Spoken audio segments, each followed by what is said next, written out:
Eric Simotel. Allez, on attaque notre décryptage de l'IA. C'est déjà très dissipé ici sur le plateau. On a beaucoup de sujets. Le retour en force de Google avec Gemini 3. On va parler des solutions à base d'agents qui, ça y est, débarquent sur le marché. On reviendra sur le ROI aussi des entreprises qui se posent beaucoup de questions. Et puis, on parlera de jumeaux numériques aussi avec nos invités. Je vous les présente dans l'ordre. Stéphane Roder, président de AI Builders. Bonjour. Bonjour Frédéric. Stéphane, merci d'être avec nous, qui accompagne justement les entreprises sur leur transformation avec l'intelligence artificielle. Même métier. Emmanuel Vignon, président de Théodo Data et IA. Bonjour Emmanuel. Bonjour Frédéric. Merci d'être avec nous et qui accompagne aussi les entreprises sur cette transformation-là importante. Eric Campanini, associé chez Alixio Group. Bonjour. Bonjour Eric. Frédéric. Et pareil, il faut vous faire comprendre l'IA. Et bien là, on a nos experts avec nous. Et bonjour Vincent Champin. Bonjour à tous. Merci d'être avec nous, qui est membre du comité exécutif de Framatome en charge justement du digital, des systèmes d'information, et président, je vous recommande, l'Observatoire à long terme. Il y a des ouvrages qui sortent de temps en temps qui permettent de nous faire réfléchir un peu. Messieurs, le retour en force de Google avec Gemini 3, c'est vrai qu'on était tellement habitués à parler de ChatGPT qu'on n'en oubliait pas les autres, mais on se disait, bon, ça y est, ils ont de l'avance. Et puis, on s'attendait à une révolution avec ChatGPT 5, enfin vraiment un pas en avant. Et finalement, le pas en avant, le gros pas en avant, il est arrivé avec Gemini 3, Stéphane. Oui, on voit vraiment une grosse différence avec Gemini 3, de nouvelles capacités, une nouvelle qualité de réponse qu'on n'avait pas avant. Mais moi, je pense que, comme d'habitude, ça ne va durer qu'un temps et qu'on va avoir la même chose. Voilà. Et donc, il ne faut pas s'affoler. C'est bien pendant un temps, mais dans 3 mois, certainement. Et c'est pour ça que, quand même, que Google, là, aujourd'hui, en plus, avec leur TPU, on va reparler aussi de leur TPU, donc leur processeur sur lesquels ils travaillent depuis une dizaine d'années. On a vu Isabelle Fresne de Google Cloud qui était là en début d'émission. Ils sont quand même en train d'asseoir un peu une domination. Mais ils n'ont pas le choix. Ils n'ont pas le choix parce qu'ils sont attaqués sur la partie SEM, AdWords. Et donc, en fait, ils viennent chercher du revenu sur la partie et processeur et hébergement. Pour eux, c'est une question de survie. Parce qu'on le voit avec le modèle Atlas et les OpenAI Apps, il est possible, en fait, que leur référencement baisse un peu. Moi, je pense qu'ils sont en train de plier le game. Ah oui, vraiment. Clairement. Ah ouais, je pense. C'est impressionnant ce qui se passe chez Google.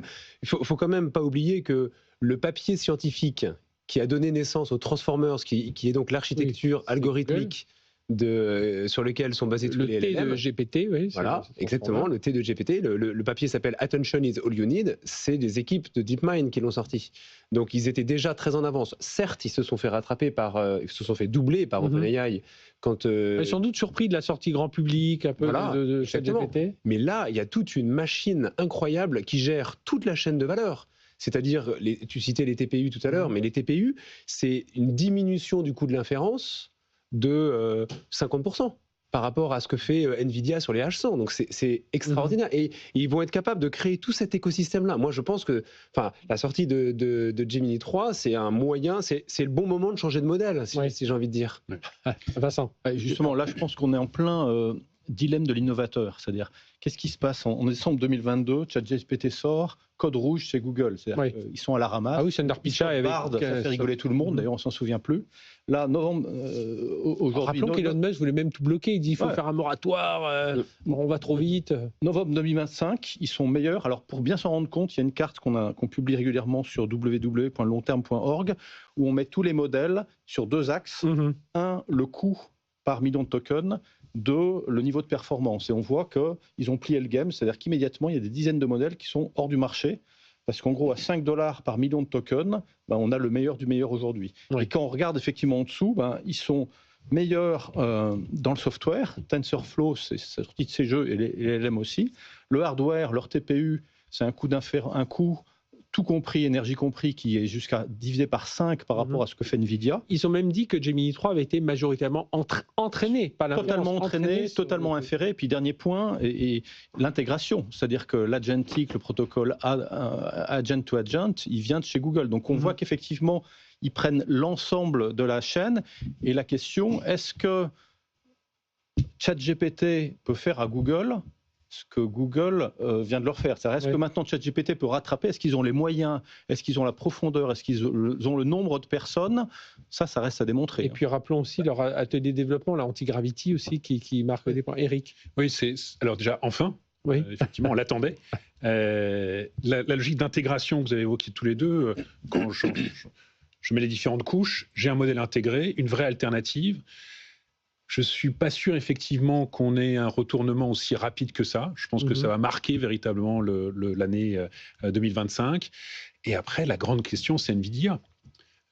C'est quand même un énorme impact sur celui qui maîtrisait 95% du marché. Et là, on a une solution TPU sur laquelle ils ont effectivement entraîné le modèle. Et clairement, qui représente... pour vous qui êtes des experts, clairement, si j'ai le choix, je suis une entreprise, je dois faire un choix entre bon, faut regarder pour quel, mais on va dire pour un projet identique, je peux prendre du TPU, du GPU. Ouais, en fait, c'est pas tout à fait, c'est peut-être pas aussi simple que ça, parce que c'est pour ça que je pose la question. Voilà. Non, mais le succet de Nvidia, c'est la couche logicielle. Ouais, c'est CUDA. Voilà, CUDA, exactement. Et puis toutes les suites, CUDNN ou des choses comme ça, TensorRT, etc., qui sont toutes des couches logicielles qui permettent d'utiliser le matériel Nvidia pour pouvoir entraîner ces modèles. Il n'est pas dit aujourd'hui que les TPU bénéficient autant de cette couche logicielle ouverte et autant de cette communauté de développeurs. Donc oui, ça va peut-être prendre un peu de temps. Mais en fait, ce que ça change, c'est que ça prouve que c'est possible d'avoir des infrastructures matérielles qui consomment 2 à 3 fois moins et sur lesquelles on peut entraîner des modèles qui sont aujourd'hui à l'état de l'art. C'est ça que ça prouve. Et donc c'est un changement majeur. Alors la couche, quand on regarde de près, la couche logicielle ne touche pas trop ton micro. La couche logicielle de Google, elle existe, elle n'est pas nulle. Alors elle n'est pas aujourd'hui aussi déployée de CUDA, mais quand on regarde les sites spécialisés, en fait, elle est reconnue comme étant très crédible. Et dans la comparaison des deux, alors pour de l'IA tel qu'on le fait, c'est effectivement un rapport de jusqu'à 5, mais en fonction en gros de la taille des matrices qu'on multiplie, les avantages compétitifs des uns et des autres sont différents. Le seul point, c'est que Nvidia a des marges de 75% aujourd'hui sur produits. Aujourd'hui, il y a Google. Ils ont la priorité dans la production. En même temps, la Chine est en train de dire à ses opérateurs d'IA, vous n'utilisez plus les chips américains, donc on va avoir des chips chinois. Donc la bonne nouvelle, c'est pour nous, pour les consommateurs qui sont au milieu. Après, effectivement, je serai chez Nvidia ou OpenAI, je me ferai des soucis. Et avec une logique aussi, tu parlais pour les entreprises, comment choisir.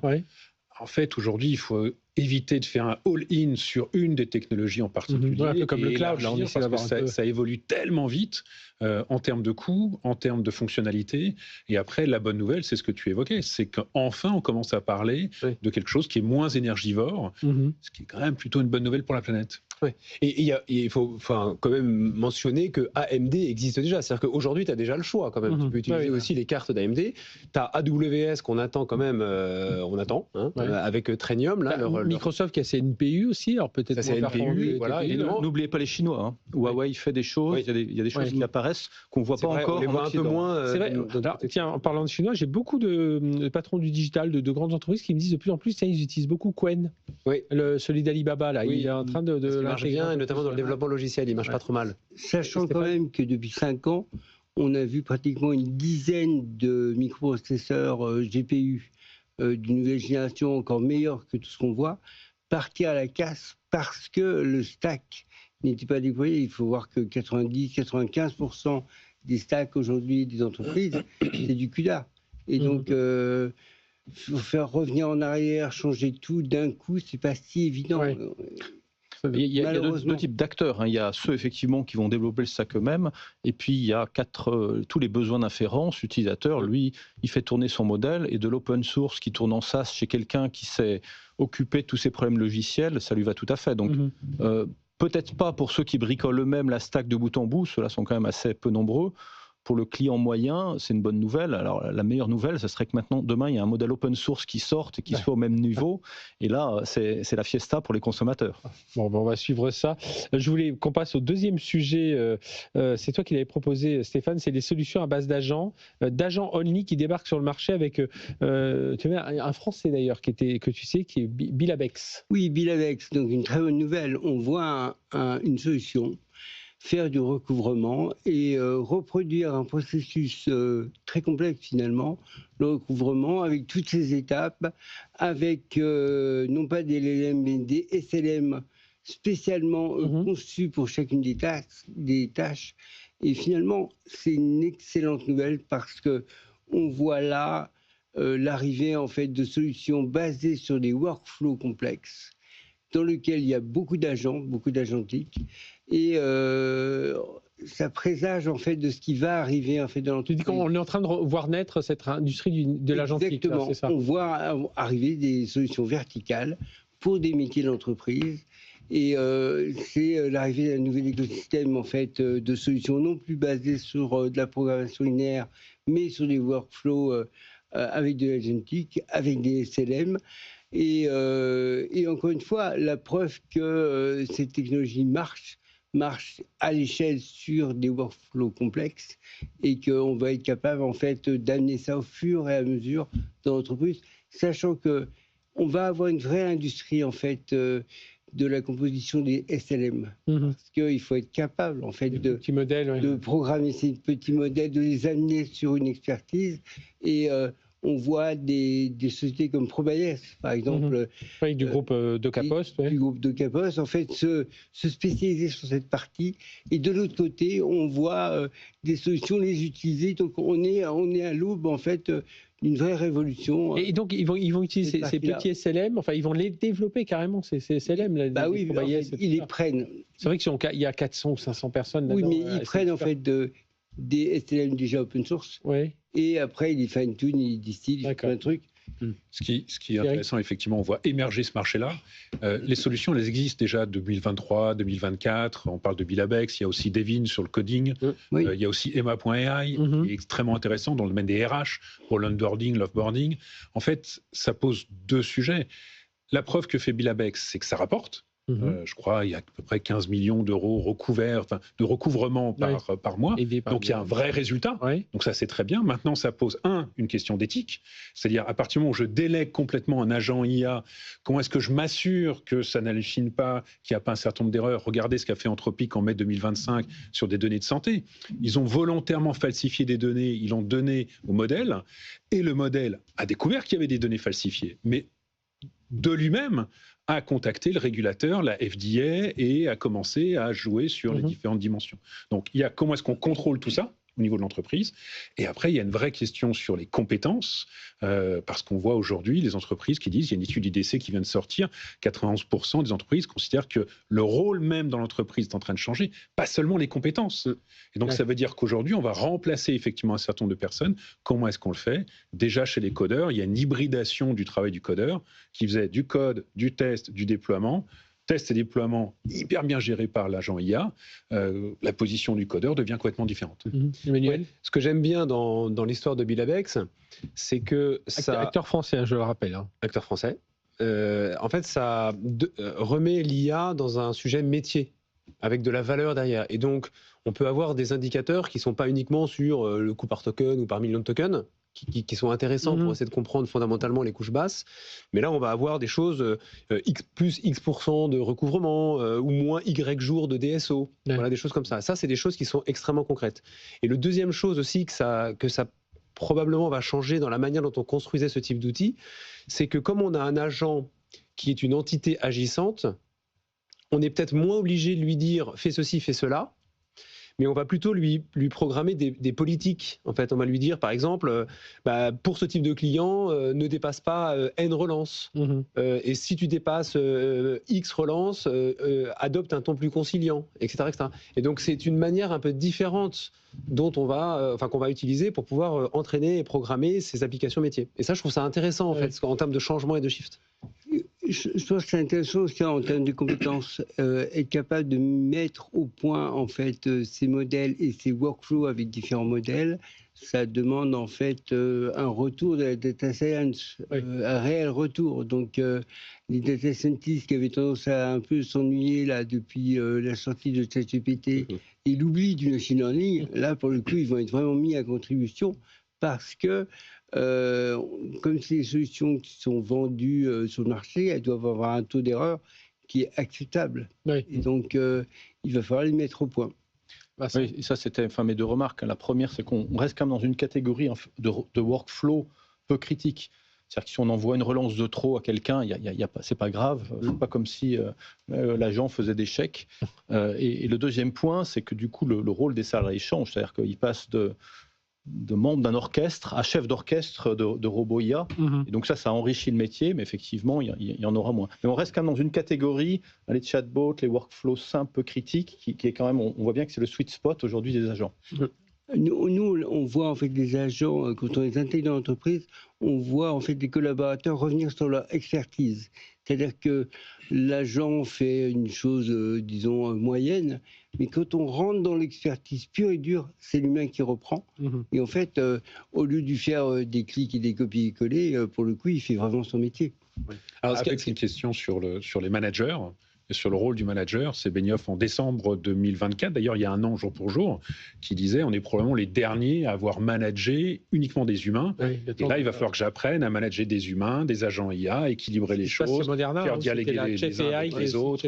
Ouais, mais justement c'est ça qui est intéressant dans ce que disait Vincent, c'est que comme on passe dans une logique de chef d'orchestre des agents, on a besoin d'outils qu'on n'a pas forcément aujourd'hui à nos dispositions, des outils d'observabilité, des outils qui permettent de rejouer des situations pour essayer de comprendre ce qui s'est passé derrière, des logiques de piste d'audit, surtout dans le recouvrement, on a besoin quand même de savoir un peu ce qui s'est passé.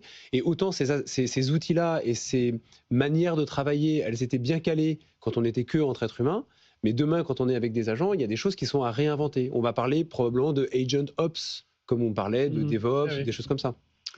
Moi, je trouve que la vision anthropomorphique de l'agent, c'est une très mauvaise idée. Dire qu'on va avoir des collaborateurs agents, soit c'est donner trop de choses à l'agent, soit c'est faire baisser carrément l'humain au niveau de l'agent, et je pense que c'est une très mauvaise idée. On a eu finalement, c'est des programmes, c'est une nouvelle façon de programmer, donc il faut les laisser là où ils sont, et surtout pas faire de l'anthropomorphisme, c'est très mauvais.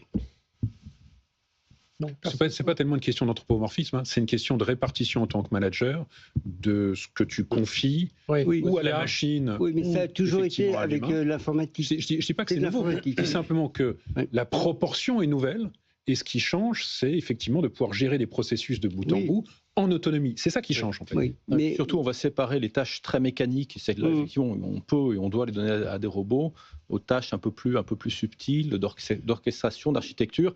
Alors les technologies vont évoluer, mais je pense que la formation des personnes va évoluer. Oui, bien sûr. La personne qui est dans le centre de recouvrement, chef d'une équipe, c'était pas forcément un spécialiste de MLOps. Il va falloir qu'il se forme à ces outils et qu'il change un peu de métier. Alors je pense que c'est ça le débat en fait, parce que tout le monde n'est pas forcément fait pour être un orchestrateur que ce soit d'agents, tout le monde n'est pas fait pour être manager en tant qu'être humain. Donc si demain le seul job c'est d'être un chef d'orchestre d'agents, non mais ce sera des outils, des applications comme on en a eu depuis toujours. Si c'est pas ça, ça va pas marcher. Et je sais pas, parce qu'en fait, tu as un être qui est agissant. En fait, ton agent, il est censé prendre des décisions. Il a un modèle de raisonnement. Donc, quelque part, il ne suit pas un workflow extrêmement préétabli et extrêmement déterministe.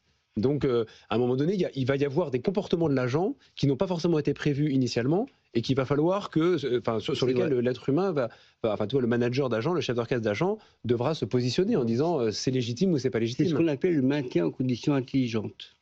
En conditions intelligentes. C'est pas mal. Alors, justement, ça a un peu un lien avec, même beaucoup de liens avec le sujet suivant.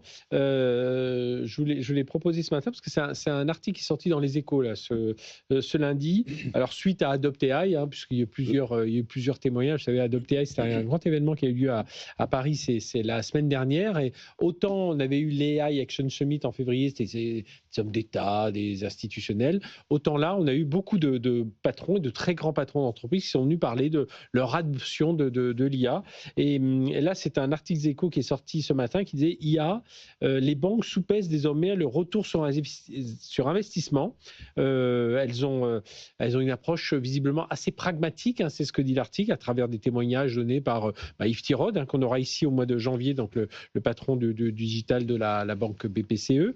Voilà, et on dit pas mal de choses. Je sais pas, on dit voilà, cela se passe par un travail en profondeur, nature organisationnelle peu visible, centrée sur des tâches du quotidien. Voilà, on dit pour l'instant, dans les banques, l'IA, c'est surtout pour enlever un peu les bases boring is the new sexy. Voilà, c'était ça pour l'IA. Vincent. Oui, alors ça, c'est une histoire assez classique. Pour toute nouvelle technologie, en général, il y a un moment où ça s'enflamme, on fait un gros investissement, Et puis au bout de 3 ans, il y a un comptable qui frappe à la porte, qui dit bon, on a foutu 100 millions d'euros sur ton CRM, qu'est-ce que ça donne? On a vu ça avec les CRM, on a vu ça avec Internet. Bon, l'IA, ça revient aussi. Alors après, c'est des questions qui sont légitimes. Bon, déjà, la transformation digitale, il y a 2 façons de le faire. Hein. L'une qui est platform first, qu'on met 100 millions, on regarde ce que ça fait, puis là, au bout de 3 ans, il y a le comptable qui arrive, puis en général, il secoue un peu les choses. Et il y a une version qui est value first, où là, on fait les cas, donc chacun est rentable, ça va beaucoup moins vite, mais on a 0 chance d'avoir un problème d'ajustement fort. Et tu as des problèmes de legacy derrière, puisque tu n'as pas constitué ta plateforme. Et tu peux. Alors, donc, il y a vraiment 2 choix. En général, dans les industries très frugales, on va peut-être faire value first parce qu'on ne peut pas mettre 100 millions.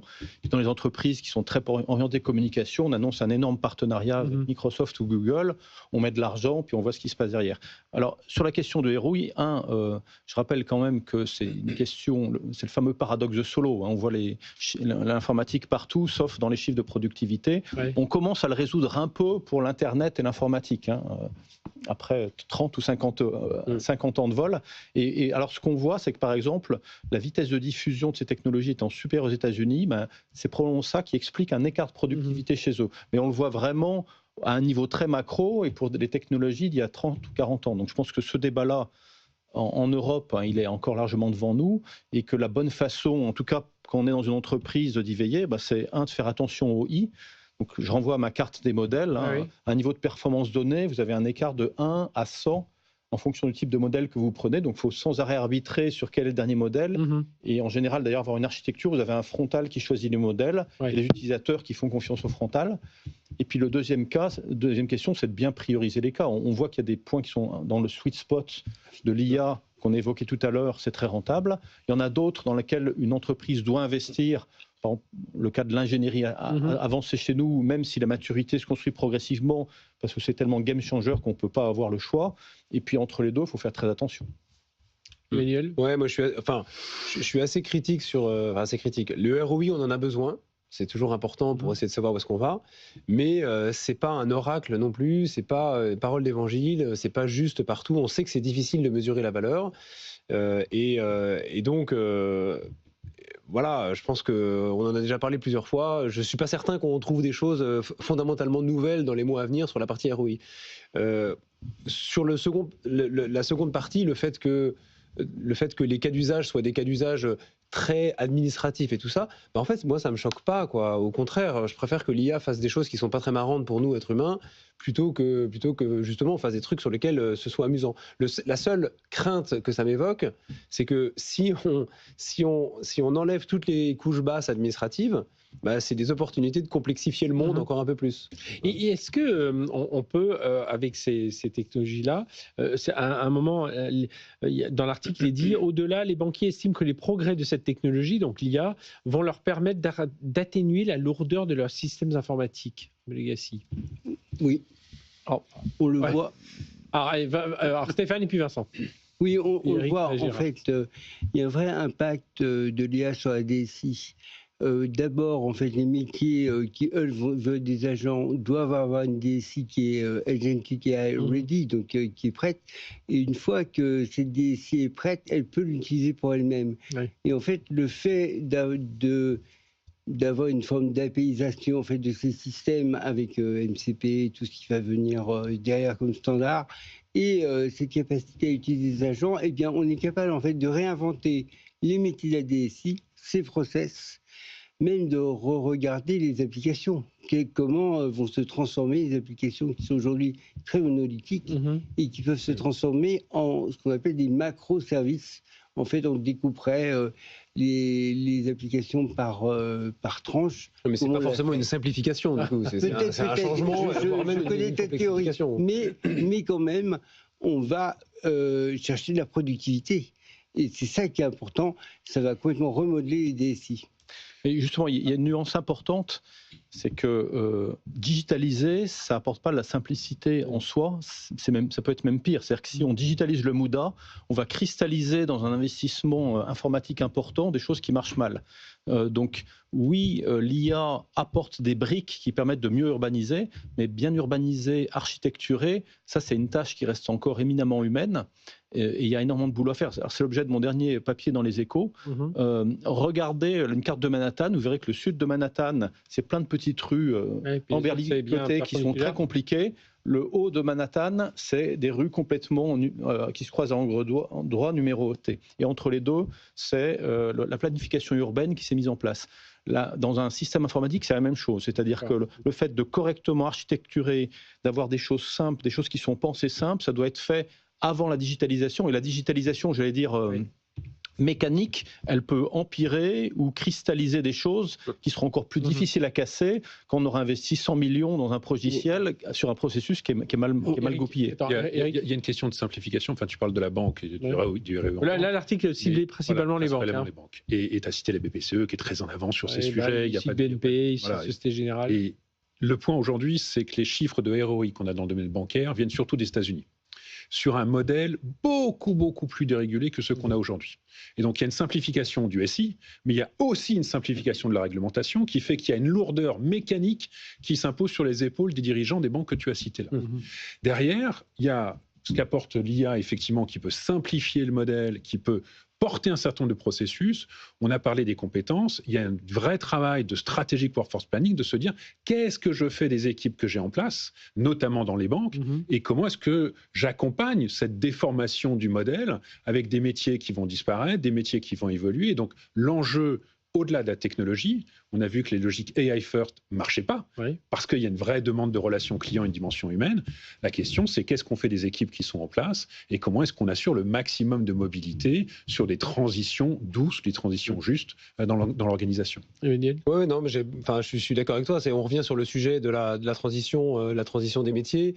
Versus le remplacement des métiers. Je pense que l'enjeu, c'est ça, on tourne un peu autour. Après, ce qui est intéressant, quand tu parles de monde américain dérégulé, ce qui est intéressant, c'est de faire le lien avec le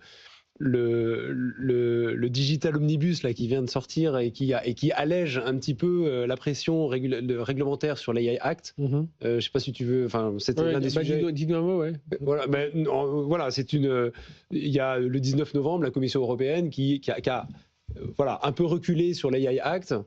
Alors, on peut le voir de deux manières. On peut dire ils se sont rendus compte que c'était trop compliqué, donc ils reculent, ou alors ou c'est un éclair de lucidité en se disant en fait, on n'est pas prêt, on n'a pas les standards, on n'a pas les machins, donc on n'a pas les guidance, donc on peut pas imposer aux industriels de se conformer à quelque chose qui n'est pas extrêmement clair. Voilà. Moi, je trouve ça plutôt, je vois ça plutôt d'un côté positif parce que ça permet, de prendre le temps aussi de poser les choses correctement. C'est pas une rupture dans le choix éthique que cherche à prendre l'Europe. Je ne pense pas que ce soit une rupture là-dedans. Je pense que c'est plus un écart de lucidité et un moratoire. Alors, Eric, un mot, Vincent. Ce qui est quand même gênant, je ne suis pas tout à fait d'accord avec toi, ce qui est quand même gênant, c'est que le 18, ils ont reculé sur la CSRD, le 19, ils reculent sur l'AI Act. C'est quand même un formidable cadeau à Washington qui a été fait là. C'est un vrai recul par rapport à l'avancée d'une IA à l'européenne qu'on pouvait imaginer, qu'on pouvait espérer. L'équilibre à trouver entre l'innovation et la régulation est extrêmement difficile. Je prendrai simplement un exemple, parce que derrière, on a donné la priorité à la compétitivité avec cet AI Act, cette simplification. Derrière, pour les salariés, pour les travailleurs, je rappelle que simplement l'article 4, je ne parle même pas des sujets au risque, mais l'article 4 disait qu'il y avait une obligation de AI literacy, donc de monter en compétence les salariés. Ça a été balayé complètement. C'est juste un vœu pieux maintenant, et donc ça repose la question de l'entreprise, de son rôle de mettre en place une vraie charte de l'intelligence artificielle et d'avoir un vrai dialogue social pour équilibrer les choses. Sinon, on va perdre complètement nos souverainetés. Alors Vincent, Oui, alors, je ne sais pas, franchement, si l'AI Act était la régulation la mieux inspirée, la plus utile pour notre compétitivité. Je pense même plutôt l'inverse. Donc effectivement, qu'il y a un recul. Je rappelle ce que c'est un l'AI Act, c'est un principe de base qui existe déjà dans le droit civil, qui est quand vous êtes éditeur, vous faites un truc, faites attention à l'impact de ce truc-là. Il n'y a pas besoin d'un l'AI Act pour ça. Ce qu'a rajouté l'AI Act, c'est des procédures, certaines extrêmement lourdes, qui à mon avis n'étaient pas forcément bienvenues et qui faisaient dire aussi à certains acteurs américains, on ne mettra pas nos centres en Europe parce qu'on a un désavantage compétitif. Donc je pense que de ce point de vue-là, ne pas avoir sa réglementation, c'est bien, et je ne pense pas que c'était le meilleur outil qu'on avait pour une souveraineté digitale. Rajouter un mot sur le digital ? Moi, ce que je vois surtout, c'est les modifications sur le GDPR et la directive e-privacy. Parce qu'en plus, effectivement, Eric, de ce que tu cites là sur les changements sur l'AI Act, tu as des changements sur la GDPR. Oui. Et sur le e-privacy. Donc le GDPR, c'est l'usage des données personnelles. E-privacy, c'est surtout sur le tracking. Donc ça veut dire qu'il y a potentiellement un risque de casser le contrat social ou le contrat moral qui avait été créé lors de la GDPR en disant chez nous en Europe, on utilise les données personnelles correctement. Et ça fait écho à tous les débats qu'on a sur le fair use aux États-Unis, qui est de dire, en fait, est-ce que le fair use, ça, c'est est-ce que j'ai le droit d'utiliser les données personnelles pour entraîner mes modèles ? Il y a beaucoup d'affaires aux États-Unis entre OpenAI. Beaucoup à faire. En tout cas, on verra si c'est la fin. L'IA Act un peu remise en cause en tout cas. Le début de la fin. Le début de la fin. Je ne pense pas que ce soit le début de la fin. Et puis cette IA aussi dans les banques là, qui mettent tout ça en place. Juste un dernier mot, on va faire un petit tour rapide. C'est Eric qui a vu ça, c'est le MIT avec leur projet Iceberg, c'est ça ? Oui, projet Iceberg. Impressionnant. On parlait de jumeaux numériques, la capacité à modéliser grâce à l'IA le comportement d'un véhicule ou d'un bâtiment, etc. Pour la première fois, le MIT, avec 2 autres partenaires, dont la direction à l'énergie américaine, a créé un modèle humain de 151 millions de travailleurs fictifs. C'est l'équivalent de la population active des États-Unis. Là-dedans, ils ont pris 923 métiers, 32 000 compétences, et à côté, ils ont mis 13 000 agents IA listés comme ça. Ils se sont dit, tiens, je vais simuler et voir quel impact ça pourrait avoir. Simuler une société. Il n'y a pas de modèle équivalent aujourd'hui. Et pour ceux qui aiment la science-fiction, Asimov, il y a 50 ans, avait imaginé dans Fondation la psychohistoire sur un postulat de base. C'est que je ne peux pas prédire ton comportement à toi, Frédéric. Par contre, je peux prédire le comportement d'une foule. Et bien là, le MIT l'a fait avec un constat qui est que 12% de nos métiers seraient effectivement remplaçables par l'IA. Alors c'est le MIT puis le Oak Ridge Laboratory qui est un laboratoire qui fait beaucoup de nucléaire. Alors moi je vais être un peu moins enthousiaste. Ce qu'ils ont fait, c'est un modèle d'appariement. C'est-à-dire que vous avez une décomposition par compétences de l'ensemble du marché du travail et puis vous essayez de voir ce que pourra faire l'IA en ayant aussi un modèle des agents IA les plus performants. J'avais fait la même chose sur l'ubérisation. Donc honnêtement, digital twin, c'est un grand mot. On ne modélise ni la biologie, ni le cerveau des personnes. Qu'est-ce qu'on en dit ? On dit que 11,7% des emplois pourraient menacer. Alors quand on lit l'article, ils disent attention, ça dit juste que dans certains cas, il y a des overlaps de skills. Ça ne veut pas dire que les emplois seront supprimés. Je donne un exemple. Il y a 20 ans, on pouvait se dire qu'effectivement, la prise de rendez-vous dans un hôpital, c'est quelque chose qui devait se faire automatiquement par Internet. Il a fallu 20 ans pour que Doctolib existe. Premier point. Deuxième point, et je m'arrêterai là, chaque année, en fait, on a à peu près 10% des emplois français qui sont détruits et recréés. Parce qu'il y a des entreprises qui grandissent, d'autres qui baissent, des départements qui se créent ou qui se détruisent. Donc ce 10%, si ça se fait sur 25 ans, c'est un effet qui est peu perceptible. Et voilà, ce n'est pas un digital twin, c'est juste un modèle d'appariement, comme il y en avait d'autres, bien marketé. Moi, je trouve l'étude du MIT très intéressante parce que c'est les prémices en fait du Generative Physical AI, c'est-à-dire la compréhension des process et des métiers de manière statistique. Et en fait, ils ont fait le travail. Aujourd'hui, on a beaucoup de mal en fait à comprendre un process. On va voir le métier, on lui demande alors raconte-moi ton métier. Là, c'est une vision très moyennée du métier, un apprentissage comme en machine learning. Et je pense que c'est un grand pas que l'on va faire avec ce genre de modèle. Disons que c'est un peu une nouvelle méthode quand même, puisqu'on passe de la modélisation des tâches vers la modélisation de rôles économiques. Alors c'est intéressant de regarder un peu cette nouvelle approche. Moi, j'ai un angle peut-être un peu différent. Ça pourrait, plutôt qu'être utile pour les gouvernements, ça pourrait être utile pour les entreprises, pour les aider justement à envisager cette dynamique de transition. Bien sûr. Bien, merci à tous les quatre. Stéphane Randorf, président des AI Builders, Emmanuel Vignon, président Théodo Data IA, Eric Campanini, associé d'Alixi Group, et Vincent Champin, membre du COMEX de Framatome, en charge notamment du digital et président de l'Observatoire à long terme. Tiens, un sujet dont on parlera prochaine fois, tiens, on se le note. Quand même incroyable, moi je ne le savais pas, je me suis un peu plus intéressé, les rayons cosmiques qui viennent influencer les logiciels, on l'a vu avec ce qui s'est passé chez Airbus. Tiens, ça peut être intéressant d'en parler, on en parlera la prochaine fois. Messieurs, merci infiniment d'avoir été avec nous. On marque, non c'est la fin, j'ai dit on marque une pause, mais non c'est la fin. On se retrouve la semaine prochaine, même heure, même endroit. D'ici là, excellente semaine sur BFM Business. Tech & Co Business sur BFM Business.